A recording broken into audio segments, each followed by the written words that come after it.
So you probably don't want to talk about fainting or special interest groups in your regions right now. We'll just talk about these things since I am recording you.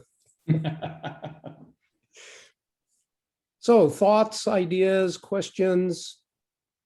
Sarah has already agreed, by the way, to be involved virtually. About a third of our students will not be coming to the face-to-face, and the university has directed us that we will offer a virtual option. That will do two things for us. It frees up our face-to-face space and gives us a little more flexibility. And it also allows the people who, for whatever reason, are uncomfortable with coming, that we will do the best we can to serve them. So I'm starting to build kind of a virtual schedule that will go along, and some events will be joint and some will be separate. So thank you, Sarah, for volunteering. And I've already mentioned that Rachel has volunteered to be involved with this on the ground in Newburgh. So, and I have other alums that I've plugged in, and I have more I'm meeting with tomorrow and Saturday who have expressed an interest in being involved as well. So I feel like, as far as helpers and facilitators, we're making good progress.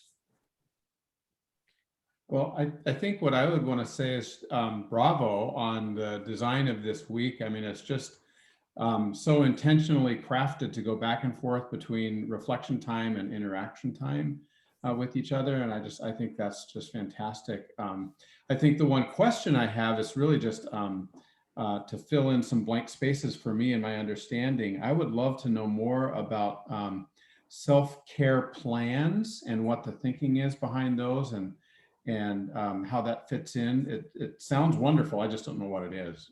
Yeah.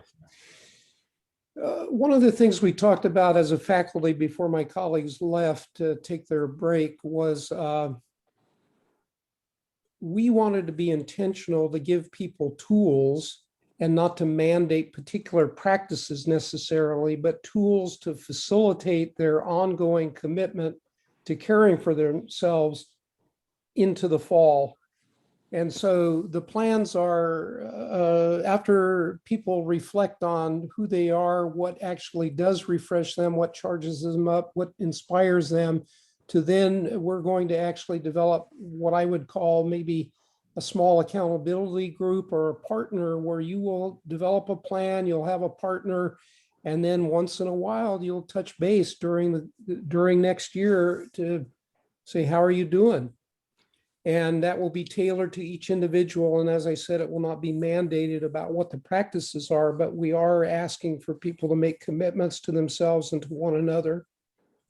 And we're hoping, Kelly, that in this time where this is really going to be, we hope, a refreshing and inspiring and a practical time, that people will, maybe in the heat of the moment of feeling inspired and challenged a bit, that they will make those commitments, and that we'll be able to then help them carry those through. Yeah. Great, thank you. Yeah, I would echo that. This looks wonderful. It's like, woo, wish some of these things existed back in the day, right? I don't know how I can help, Scott. Just plug me in. That week is open for me, so I can even come up if that was something you needed. Just as a context, we do a lot of wellness stuff. I've been teaching out of a text, Dr. Skolfolt's text called The Resilient Practitioner. And I do a 5-part series for our staff. They're about 45-minute lessons, and it ends in literally making a self-care plan, but it's kind of gives the why behind. We as people in the helping industry tend to be last, and we tend to burn out quickly because we don't take care of ourselves well. We take care of others. And then we teach ACEs and resilience. We have a whole nother section of resilience that goes to the brain science stuff. So I don't know if I can be helpful, but if you just need somebody to guide people around, I can do that too. But I have a huge interest in this area because it's a big deal. And the brain science is very clear that when we do little incremental things every day to take care of ourselves, just the resilience factor is just exponential. There's also another thing called Help That Helps. The data on that is, I don't know if you've seen that, is off the charts for people's mental health states and also physical states. Having one person to help you when you're in a hard time makes a significant difference. So yeah, I love it. This is great. Yeah. Okay, well, thank you, Todd. And yeah, we'd love to have you come up. We've got these, smaller groups. We'll have breakout type things, and we're going to have some choice Tuesday and Wednesday where people may get to, work with a particular person. Again, we also have virtual and face-to-face. So I think your presence and your willingness to do some instruction even would be, I'd love to have you come up. I'm sure Gary would be thrilled. Maybe you could even help with the kind of planning the Wednesday evening picnic or dinner, or whatever, and Yeah. maybe doing something special for the alums that show up along those lines as well. Sure. Whatever you think. I just think Okay. it's pretty cool. Yeah, this is special. Okay, wonderful. Thank you. Any other comments on the content, the schedule, the intent, anything like that?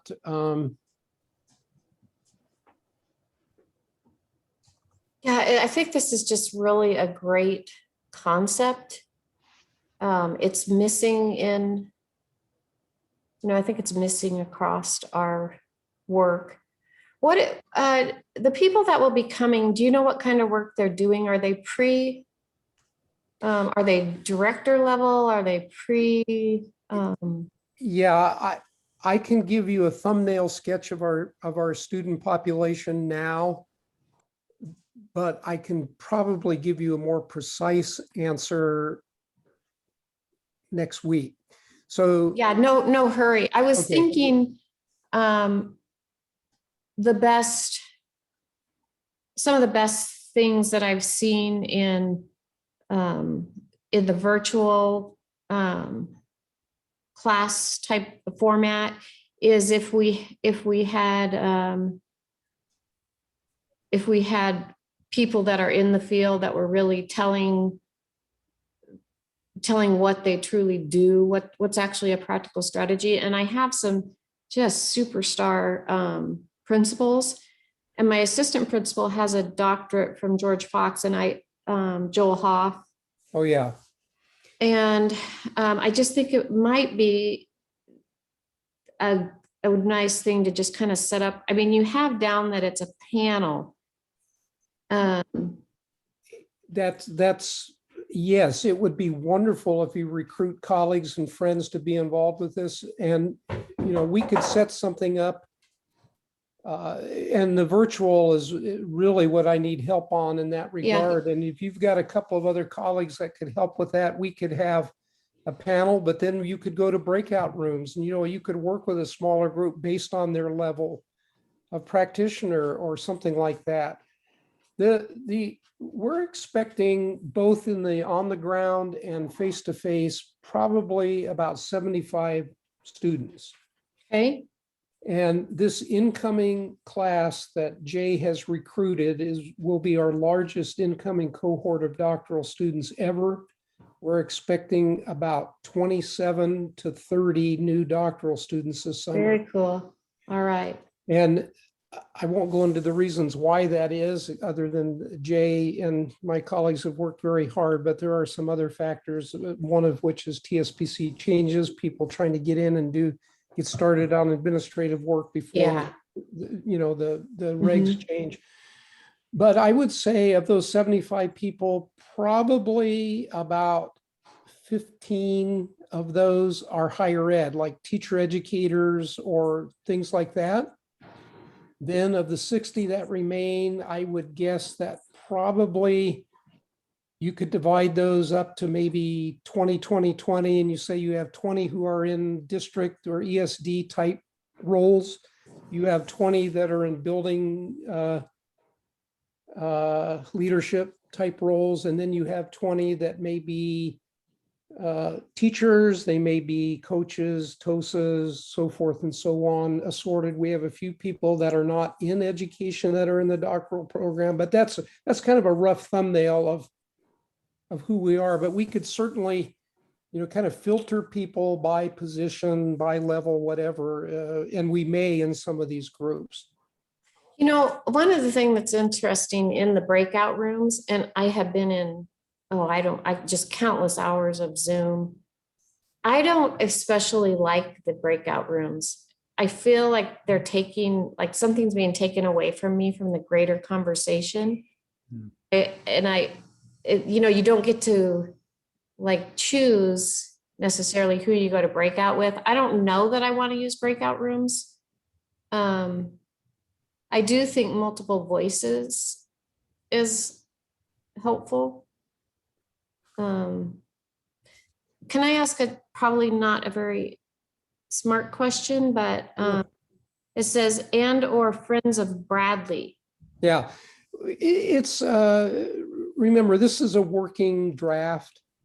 A lot of this, up until today, I didn't have a commitment from Bradley that he was even coming. We asked him if he does come, which he is now, to recruit a couple of colleagues to do like a smaller group virtual. These people from Baylor are all going to be virtual. They're not coming to Newburgh. So they'll be working with, let's say if we divided those 75 people up into groups of, 7 or 10 or whatever, then they're going to be able to have some facilitation around issues that might be by choice, or it might just be by random chance. So that could be Okay. one of the choices that's occurring during that time. And I'm flexible as far as time that week. I'm working, so I'm Okay, available if you need to move me around. I mean, time of day or anything's fine. it does look like if you look on Thursday, it's mostly around dissertation, and we want the younger students or the ones that are just getting started to interact with those that are moving towards dissertation. And you see in the late morning, we've got an example of a improvement science dissertation that was done this year that we're asking Scott to Oh, bring his good. team to kind of share that as an example of how we're trying to get more field-based, kind of organizational-based dissertations going. And so we're going to try to have a couple of those sessions. Tuesday and Wednesday are going to be the days that we're really going to focus on the kind of the care, the self-care, and then coming back on Friday morning with, what Gary calls addressing doctoral distress, and then helping people kind of get their self-care plans. Karen is going to be introducing this mastermind group idea and getting people involved with that, and then that will conclude. The one other element that I'm going to try this year is to invite students in my ADMM 543 course, which is the ethical foundations for educational leadership. It's in our principal preparation program, getting them to come to present plans that they've been working on for school opening in the fall.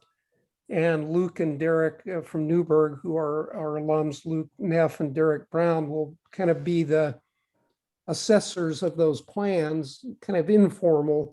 And then we'd probably like to recruit a few other alums to also sit in on that and interact with my students, and then have doctoral students also there. What we're trying to do is give the younger people a view of what their career might look like over the next 5 to 15 years as they interact with people who are in maybe more responsible positions or older, or or working on an advanced degree. So I'm kind of excited about that. I don't know if it's going to work, but we're going to give it a try. Other Cool. questions or? So I don't see it on here, and maybe you could point it out. The student who did the dissertation on improvement science? Yeah, that's Thursday morning at 11:15. That's Scott Gregg. He works in Salem. I don't know if Kelly knows Yeah, I him. know Scott. I was not on that dissertation committee, but Dane and Gary said it was just an amazing job, and he got his team fully involved with that. So I'm Good. very excited I'm visiting with him tomorrow morning to try to get his commitment to come and bring his people and kind of engage us around that. Just to tuck away in your knowledge is We are about a year in formally, maybe a little more than a year. In it, formally engaged in improvement science cycles in our district through Carnegie and Studer Foundation. So, or Studer, Carnegie Foundation and the Studer Consulting Group. Gee, could we maybe even plug you in on Thursday morning as well? And yeah, I'm telling you, it has been very interesting. I've learned a lot about having your feet on the ground and doing it. It's, I'd love to. because again, we give some options, and what our idea there was is all the people that are entering dissertation this year will be doing a dissertation probably similar to the ones that you all did. But we're making a shift, and we're not going to prohibit people from doing a 5-chapter create new knowledge dissertation, but we're going to start emphasizing more projects that are based in the organization that the person's working in and based in an organizational problem of some type, and hopefully getting other stakeholders in that organization involved. We really want our students to start raising up a team or being part of a team or leading a team that's going to address a vexing problem that's occurring in the school or the district. And we've gotten some good feedback from alums that I've talked to, and I know Gary was on a tour to visit a number of you last year. And at least those that are working in leadership roles in districts and buildings were pretty excited about that. I did get some pushback from teacher educators who were saying, no, I'm going into higher ed. I'm in higher ed. I need to do this other type. Well, we have a track in our program to help those people. That's the one that Karen leads, our instructional design and development, and they can certainly choose to do that if they want, but we want to give more choice to our students now. And so that's why maybe having you and your team present on Thursday is a great way for helping all of the folks kind of get a picture. And we can certainly, make that possible during that time, Sarah. Thank you. Yeah, I'd love to. This looks fantastic. You have made so much progress from the first draft that we saw, which is really exciting. I'm wondering, would Heather Cordy be interested in helping? I mean, she's just right up the road and is an alum. And yeah. I'm always super excited to have women superintendents and women leaders really involved in this. I think it is just a great example for aspiring and current leaders at all levels. Yeah, thank you. That's a good idea. I haven't reached out to Heather yet. You all were kind of the first wave, and I can, and like you say, she's just right next door, which means she can probably come and be here in person. I think, Rachel, for you in particular, and maybe you, Todd, probably for me, the two most important days would be Tuesday and Wednesday. If you can be here 3 days, probably Monday, Tuesday, and Wednesday. But I think Tuesday and Wednesday are the greatest opportunities for you to interact with students and other alums. And especially, if you're here on Wednesday, then you can also participate in the kind of the alumni event that we're going to try to pull off right at the end of the, say between 4 and 7 or something on that Wednesday evening. So we'd love to have you here for that. Yeah, it sounds good. I have it bookmarked in my schedule. Okay. Yep, I'll keep it blocked out for you and whatever works for Okay. the cause. Absolutely. If you need help, Todd, with finding a place to stay or something, let me know. And Rachel, how close are you to us? About an hour and a half. Not bad. That's not bad at all. If you need a place to stay, you can let me know. I can try to help. Okay, thank you. Kelly, do you have any other suggestions or ideas, or do you think you already told me you think we're on the right track? So, I'll just. Yeah, I think the one other thing that I was kind of hoping to surface a little bit, last time we were together on Zoom, I can't remember if it was Bruce or somebody else who brought up just how critical it is to really get alumni there. It sometimes requires somewhat of a carrot, like what can I bring back from this experience that I can plug into my own context in my my local school or district. And I was really convinced that that comment was one that we need to kind of follow up on and think about how in the outreach to the alumni, obviously they have such a critical role in just being there and being a resource for the current cohort, but also what might they be able to bring back with them that they could apply into their own practice. And it may be really obvious to other people. It's just not obvious to me right now when I'm looking at this planner. So maybe someone can surface that a little bit for me. Thank you. That's a really good observation, and it may have even been Gary that brought that up. Because I think that's his concern. That Gary's belief was, as we started interacting with Bradley Cooper, is this theme of self-care and caring for others is something that's needful now. And that the theme itself, as long as it's practical and inspirational, which Bruce told us, it has to be both, will be a draw. But I think to go deeper than that, the answer to your question may be if I can get Todd and Sarah and Rachel and Bradley and others who are going to be leading some of these particular sessions to give a brief blurb about some of the content and the resources, that they could share. And that, if you have, you've already mentioned, Todd, tonight, a resource that you've been using, a couple of them that we can even perhaps give something to alums, some resources when they come, a book or several.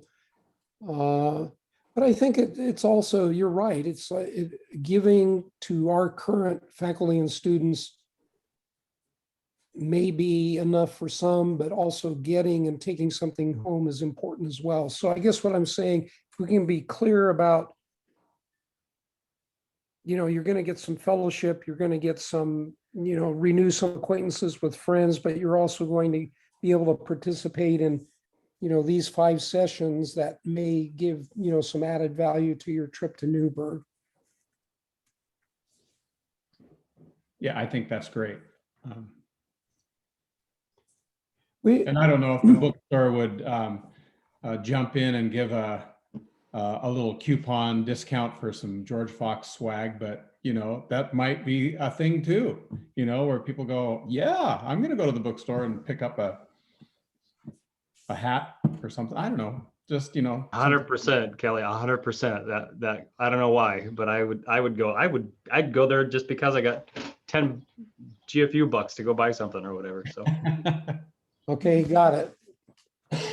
Thank you, Kelly. That's an important point you brought up, and it's valid.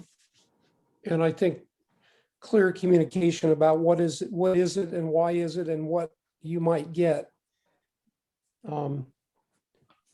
I think, I want to go back to this conference I participated in the last 2 days is with my friends in the, it's a group of teacher educators and allied professions that are at Christian colleges and universities. And one of the themes was care. In fact, one of the special interest groups I'm in is on the ethic of care. And one of the things I realized as I was doing my own reflection is for my self-care, one of the things that seems to really help me take care of myself is to take care of others. Like facilitating other people's growth or wellness is also part of my wellness. And that's not true for everyone. Now, I do lots of other things for myself. I'm an introvert. I really do need to be by myself and recharge. But the very act of giving is something that does give back to me. So I know there are other people like that, But anyway, it's one of the things we need to be careful about is not to give prescriptions to people about how to care for themselves because it doesn't work the same for everybody. Well, I'm really encouraged by the input you've given me tonight, and we can keep talking, but I just say any additional ideas, or the three of you who said that you will participate, I think you start thinking about, okay, so if I was going to make a brief presentation or provide some resource or guide people through an exercise or whatever, you can even think about giving me a little proposal or just some kind of a brief blurb, and we'll make it fit into the schedule. I mean, you've offered to help. We will build the schedule around you. So I'm also thinking that having alums there to be greeters and, to sit at a table and have a cup of coffee with people, share your experience. That was Gary's idea about this after late morning, early afternoon on Tuesday, is having various leaders kind of tell their own stories about how difficult things have been and how we as a group were able to get through it. Being able to admit, yeah, this is hard stuff, but we keep coming back for more is, he thinks, an important message for our students to hear, that, they're not in this alone. What's been on my mind. So for those of you who don't know me, I'm not currently working in a school district. I'm working in nonprofit land, but I'm a recovering school administrator. But what's been on my mind so much lately has been the challenges of moving through a special district election season. And in this time where political division is just such a huge reality of everybody's daily life, you can't even hop onto social media just to check in on what your friends are up to without getting a dose of politics mixed in there sometimes. And it just feels like more and more what school administrators and district administrators are called to do is create and hold space that's safe for everybody, and how important that is. Meanwhile, taking arrows from people who want you to pick a side, and be really public about what side you're on, and how important it is to resist that urge because you want to be a safe space for absolutely everybody. And I don't know where that might fit in, or if it does, but just because of the recency of the election season and what that has looked like in Salem, especially this particular time around, I just thought I would bring it up and see if there's some thought about where that fits into this overall conversation about, as you're caring for your culture, sometimes just because by virtue of being the leader, the pressures that that are being exerted upon you can feel a lot like a trauma. And where does that fit into the overall dialogue of the week? Well, that really resonates with me. I call it walking the knife edge without getting cut. And you are just, it is such a slim, sharp space to walk on, and you risk hurting others and yourself with every move. And it just resonates with me that you say that. I love the way you frame that, holding a space where everybody is safe. Mm-hmm. Yeah, and it's a real tricky thing, and some days it's exhausting. Yeah. Sounds like an important session to hold. Who could we find that could deliver that? Well, just to add to it, I don't know about delivering, but so a lot of the work I'm doing with the brain sciences is that stress response continuum.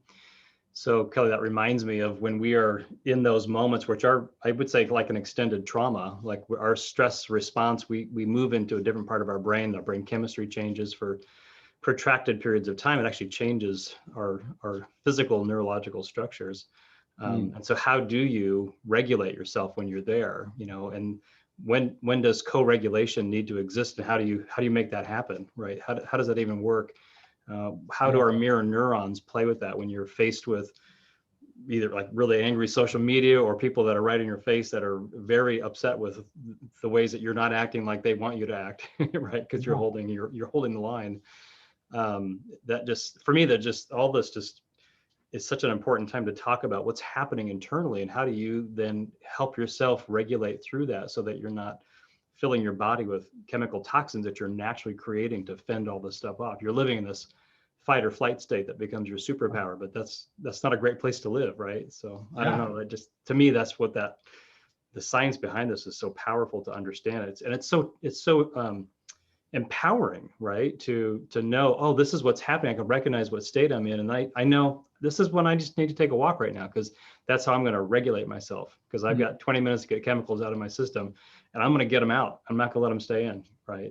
But understanding the why, I think, is huge. So Scott, right across campus, you have one of the most highly trained trauma specialists in that psych ed department. And you know, you can actually earn a certificate in trauma and serving trauma in education right over there in the school psych department. There's a young lady that Anna Berardi. Yeah, she's one of them. But is she on sabbatical?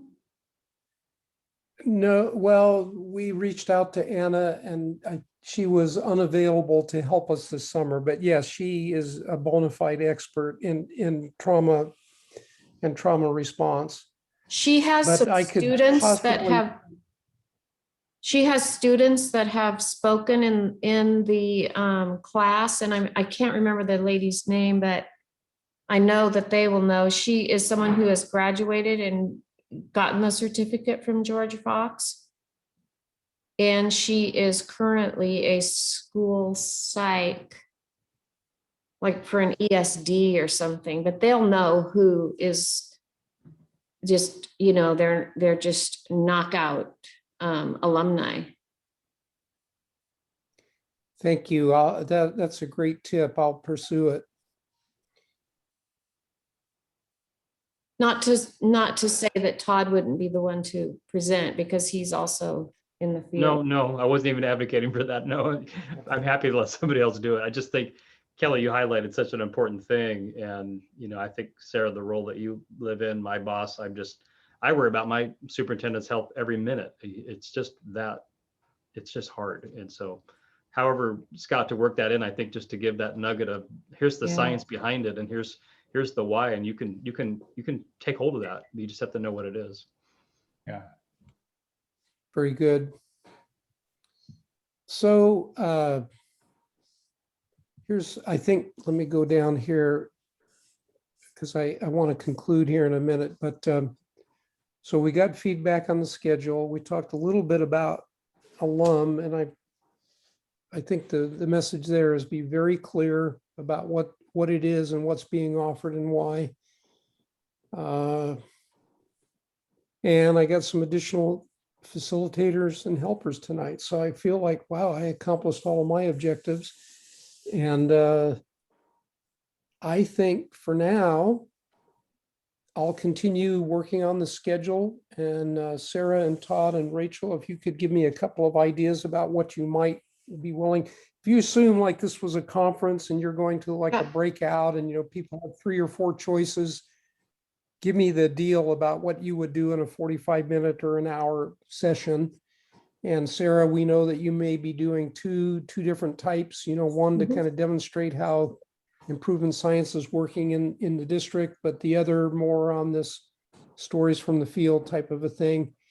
And Todd, you've already talked about a couple of great ideas that I think would be wonderful for you and Rachel.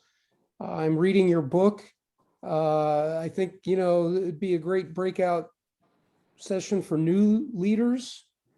but you know, that the material I'm only about a third of the way through is germane, I think, to someone who's been leading for many years as well. It's very practical. Thank you so much for sending that to me. So you could certainly do a session on that, but you know, there could be another one. And you would be welcome to bring a colleague with you as well, if you're able to. That would be great. Awesome. Yeah, I'll think of that and reach out. And if the three of you can think of any other colleagues that went through the program with you, you know, that you're still in touch with, that you could say, hey, you make sure you invite so-and-so, send me an email, and, you know, make sure I invite that person. By the way, I'm going to try to have a reunion of faculty on Wednesday evening as well. So I'm going to try to get Jenny Berkey there, and Gary Railsback, and Gary Tiffin, who are all still fairly local. And, you know, Terry Huffman's retiring this year, so this will be our last chance to see Terry. I don't know if there's anyone else around that I would be able to recruit. Would Suzanne come over from Redmond? Well, she might. She certainly might. Yeah. Thank you. Yeah, that's a good one. I don't know if I could get Mark Ankeny to come, but you know, that goes way, way back, but I can certainly invite him.